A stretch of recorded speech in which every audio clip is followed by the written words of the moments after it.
Hi, I'm Zena at Synergy Additive Manufacturing. Today I'll be talking about how we repair and rebuild our steel mill rollers using advanced laser cladding technology.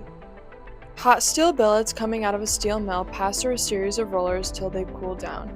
These rollers are exposed to repeated heat cycles and severe wear conditions.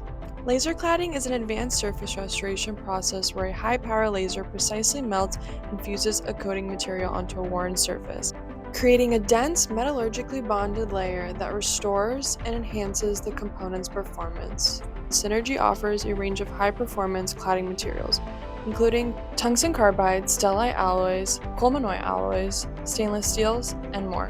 What sets Synergy apart is our commitment to quality and process control.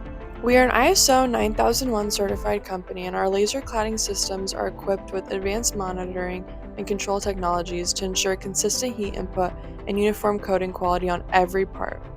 One key tool in our process is the Claimer Process Monitoring System from New Infrared Technologies. This system continuously monitors the melt pool temperature and geometry in real time, allowing us to maintain optimal process parameters for every laser pass. If you're looking for cost-effective US-made solutions, whether for roller repair or new turnkey manufacturing, Synergy Additive Manufacturing is your trusted partner. We combine state-of-the-art technology with disciplined process control to deliver products that perform and perform longer.